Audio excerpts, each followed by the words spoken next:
Si tu fais partie de ces gens qui en ont marre de trop donner, que tu as l'impression d'être pris un peu pour un jambon auprès de tout le monde, regarde cette vidéo. Je te donne 5 trucs qui te permettront d'arrêter de trop donner. Pourquoi est-ce que tu donnes tout? Est-ce que c'est parce que tu as besoin qu'on ait une bonne image de toi? Est-ce que c'est parce que tu as peur de contrarier les autres? Est-ce que tu as peur de blesser l'autre? Donc tu vas tout donner quitte à t'oublier? Et j'ai envie de te poser une question.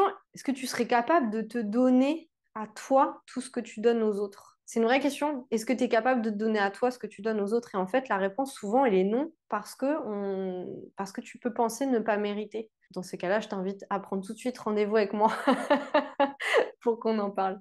Que faire quand on donne trop?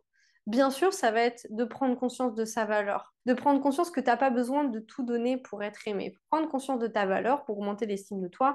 J'ai fait tout un tas de vidéos sur le sujet avec des exercices concrets, donc je t'invite à aller voir. Autre chose pour arrêter de trop donner, c'est d'accepter de recevoir. Ça revient un peu sur le premier point que j'ai donné tout à l'heure, c'est que souvent, on ne pourrait même pas se donner à soi ce qu'on donne aux autres et on a du mal à recevoir. Parce qu'en fait, c'est comme si on se sentait faible. C'est comme si c'était une faiblesse de demander de l'aide, par exemple, ou de recevoir quelque chose de l'autre. Si tu penses encore ça aujourd'hui, je t'invite vraiment à regarder mes vidéos. On est tous des êtres humains. On a tous besoin à un moment donné de recevoir. On ne peut pas faire que donner en permanence. La preuve, c'est que tu regardes cette vidéo parce que tu as besoin d'autre chose aujourd'hui dans ta vie.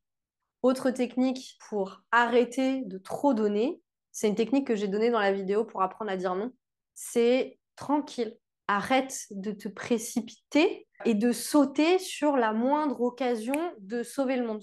Quand on te demande quelque chose, un service ou quoi, t'es pas obligé de répondre tout de suite. Et le fait de ne pas répondre tout de suite, ça va te permettre de prendre un minimum de recul pour peut-être avoir une chance d'écouter tes propres besoins. Et enfin, c'est important de prendre conscience du triangle de Cartman. Alors, ça fait 10 ans que je dis le triangle de Cartman parce que je vois le petit bonhomme de South Park.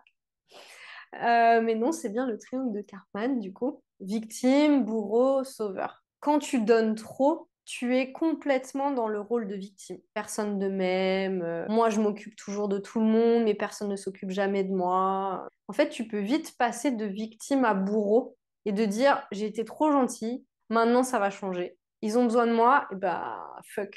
Et du coup, ça va peut-être te faire avoir des réactions inappropriées qui risquent d'être incomprises en fait par ton entourage, parce que tu as l'habitude tellement de rendre des services à tout le monde, de tout donner, que quand tu pètes les plombs, ça fait mal. Donc pour éviter d'aller là-dedans, prends conscience de ces schémas et de quelle place tu as dans ce triangle de Cartman pour en sortir. Parce que le but, c'est pas de passer d'un rôle à l'autre, évidemment, c'est d'en sortir. Merci d'avoir regardé cette vidéo. J'espère de tout cœur qu'elle t'aura aidé. On se retrouve très vite pour une autre vidéo.